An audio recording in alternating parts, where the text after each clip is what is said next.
দাদা সকাল ধরে আপনি এখানে অপেক্ষা করছেন, লঙ্কার খুব নিম্নমুখী বাজার, ৩-৪ টাকা কিলো। এই পরিস্থিতিতে আপনার কি লাভ হবে? কোনো লাভ নাই। কৃষক এইবার মাঠে মারা গেছে, কৃষক মাঠে মারা গেছে। এইবার পহেলা সালে পহেলা বৈশাখে যে পরিস্থিতিটা মাইয়া সোয়া কাপড় চোপড় নিয়ে দেই, হুটারও পয়সা নাই। যা পরিস্থিতি হয়েছে দেশের ঘটনা, অবস্থা খুব খারাপ।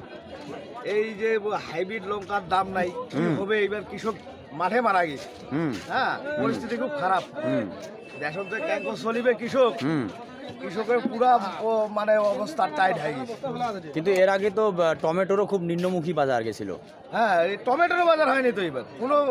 টমেটোর ওই কাঁচা লঙ্কার খুব, এই দুইটা মালের বাজারে নেই, এই দুইটা মালের বাজারে ছিল। আপনার তো ব্যয় বাড়ছে, আয় তো বাড়ে না, এইভাবে সংসারে কি অনটন তার প্রভাব পড়ছে? সংসারে অনটন মানে কন্যা মাইয়া ছয় মনে হয় এই গারস্থ যার জমি জায়গা আছে ওইলা পর্যন্ত মনে হয় হাজিরা করে খাবার লাগবে, তারও অবস্থা ক্যারেজ হয়ে গেছে বর্তমান। কিন্তু হাজিরা করে নাইবে করছেন, হাজিরা তো তখনই করিবে যখন কৃষকটার সাথে টাকা থাকবে। সেলা না হয় লঙ্কার ঘাসটা 8টা হাজিরা দিনে লাভে, কৃষকটারে যদি পড় না তাহলে হাজিরা কম করে তৈরি। ও কৃষকে মাইয়া ছোয়া হাজিরা করিয়া যাবে। এইবার পরিস্থিতি খুব খারাপ। কৃষকে মরে মাইয়া ছোয়া বর্তমান মানুষের ছিড়িবে না, উপায় নাই। নিজের মজ আছে, মানে লঙ্কা করার যত টাকা তার থেকে লঙ্কা ছিঁড়ে তার দ্বিগুণ টাকা। ওই জন্য মাইয়া পয়সা বলে বাড়ির লঙ্কা থাক, মানুষের লঙ্কা ছিড়া। কি নাম আপনার? আমার নাম আছে মালিকুল মোহাম্মদ। মালিকুল মোহাম্মদ, ঠিক আছে, ধন্যবাদ। 3 টাকা মন। হ্যাঁ, এই লঙ্কা বিক্রি করে গাড়ি ভাড়া পয়সা উঠে না, আর এই লঙ্কা তো নেয় না।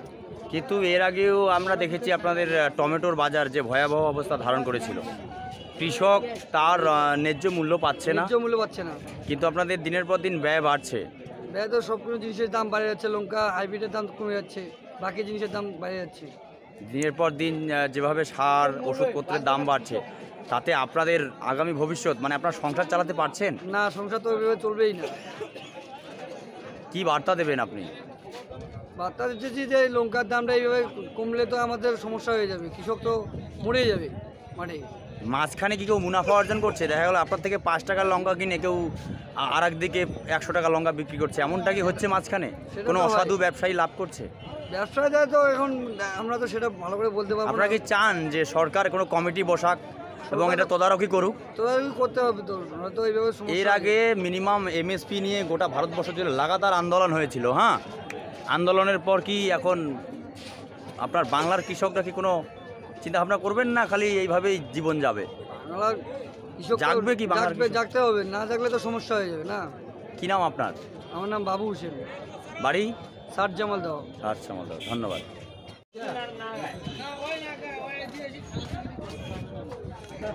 আরেকবার পানি হলে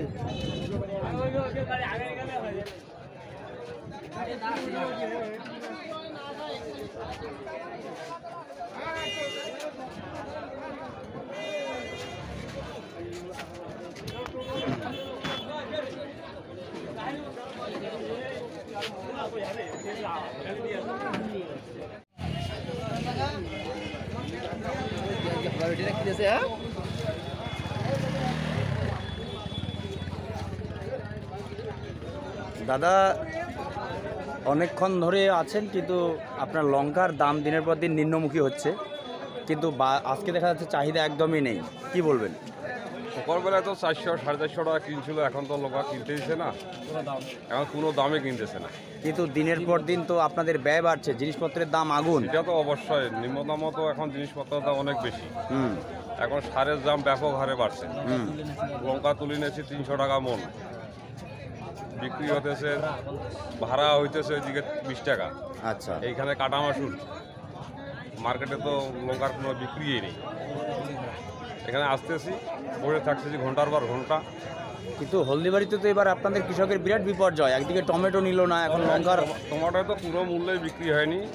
টমেটো জমিনেতে ব্যাপক হারে পড়ে যাচ্ছে, অসমল টমেটো। কি নাম আপনার? আমার নাম মোহাম্মদ শফিকুল। ধন্যবাদ।